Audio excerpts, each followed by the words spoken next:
Hi, I'm Sophie, and this is Sleepy Toadstool Reviews. I review indie games on a bi-weekly basis over at sleepytoadstool.com. Today, I'll be reviewing Aerial Knights Never Yield, a brand new game that came out just last week. Aerial Knights Never Yield is a platforming endless runner game where you play as Wally, a young man running through a futuristic Detroit while being chased by several relentless enemies. Despite an unclear story and simple controls, Never Yield is an incredibly catchy game that feels really satisfying to master. You start the game as Wally running through a building after recovering some item that's been taken from him. As he's exiting the building, he's being shot at from every direction, and even after he exits, there's weaponized drones and men in armor chasing him. You're introduced to the controls, which are just 4 in total and are all different ways to avoid obstacles as you're running. You can jump up high, slide through the ground, vault yourself through a smaller space, or dash forward. The game lets you use either the D-pad, joystick, or buttons to play these different controls, so you can choose whichever one works best for you. I found myself using the D-pad for up, down, and right, which were jump, slide, and run, while I used the Y button for vaulting. I'm not sure why, but it worked best for me when I could use both hands. Also, these 4 actions are indicated by color, quickly informing you of what you'll need to do to avoid a specific obstacle. I want to go ahead and address the main issue I had with this game, which really isn't that much of an issue, and just something I want to give a heads up about. Never Yield has 3 difficulty levels: normal, hard, and insane. The game forces you to play normal for the prologue and level 1 when you first play. I usually would pick normal anyway, as I don't consider myself particularly skilled at these types of games, so I figured that was fine. However, in my opinion, normal slows down the obstacle so much that it actually makes the game harder. In normal mode, you see the obstacle, then the camera slows down a lot, and then you have many seconds to make your move. It's honestly just too much time, even for the most casual player, and most likely you'll end up making your move way too early and then crashing into the obstacle when you're actually supposed to move. Afterwards, I tried hard mode. The slow motion is much reduced, so it isn't as much of an issue, and you have a bit of time to think about your move, but not so much that it messes you up. Just for the hell of it, though, I thought let's try insane mode. It's definitely very fast and has additional obstacles, but actually it feels much better than the other 2 modes. Again, I'm not normally someone to play games on the hardest mode, so I was surprised that this works so well for me. It definitely gave me a challenge, especially in the later levels, but it wasn't quote-unquote insanely challenging. I personally would rename these difficulties to the first one being easy, or even slow mode, and then normal, and then hard. This can be a tough game, but insane not only isn't the best term to use, but I think could scare away anyone looking for a moderate challenge that they can handle. There is one part in Never Yield that I genuinely felt was incredibly hard, and I was only able to make it through after many repeated attempts.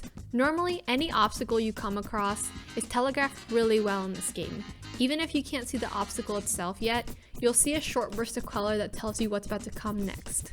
However, in this specific part where a figure shoots musical waves at you from the back of a van, there is basically no warning.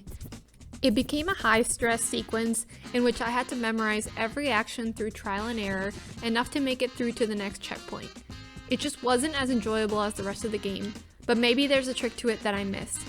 As the title implies, every death gives you the option to yield, then you click never to keep going, even as the death numbers rack up. My death numbers got pretty dang high in this part. The story in Never Yield is definitely mysterious and intriguing, but it wasn't completely clear to me what was going on. You get to see cutscenes before almost every level that show what's happening with Wally's escape. There's some sort of evil alter ego of his that is trying to hunt him down, as well as big robots that will eventually face you in boss stages. But all you know is that you have to keep running. You can definitely learn a lot about what's going on from the environment of the levels, but sometimes it's a little hard to pay attention to all the details when you're just trying to watch for the next obstacle. I do wish the first and the last cutscene had given us a little bit more to understand the situation. The soundtrack for Never Yield is incredibly fresh and catchy. It's mostly a combination of jazz and hip hop, but sometimes even includes rock and classical sounds. It feels really great to move along to it as you're playing, and make certain moves that land on the beat feel really satisfying. The art is simple and sometimes doesn't look so impressive in the cutscenes, but it definitely works with the aesthetic of this futuristic city. Throughout the game, you are awarded different outfits that you can change Wally into. I really liked all of these and I took the time to exit the game just to change my look. I was able to get almost all of them but one. I'm not sure how to get the last one and I'd like to get it, but I'm thinking it might involve playing with 0 deaths or something really hard. As you may be able to tell from the full title, Never Yield was made by one person, Neil Jones, also known as Aerial Knight.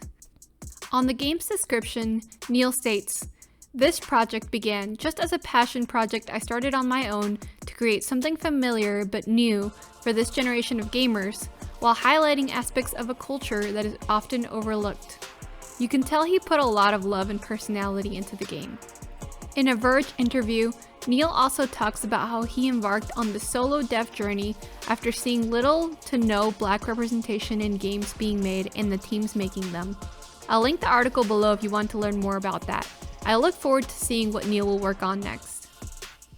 I highly recommend Never Yield because it's really easy for anyone to jump right in, and it has an adjustable amount of difficulty that can work for just about anyone. It's rare for me to get hooked on an endless runner like I did with this game, but I think the excellent music and fast, tight gameplay really did it for me.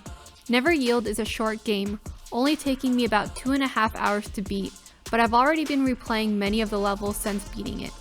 It has replayability even for me, someone who rarely replays games right after beating them. Thanks for watching this video review.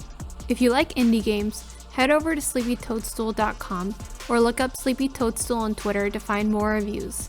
I post new reviews every other week on Wednesday, usually in article form, but occasionally a video like this one. You can sign up for the mailing list on the website and be notified of any new reviews. See the description to learn more about Aerial Knight's Never Yield and about Sleepy Toadstool reviews.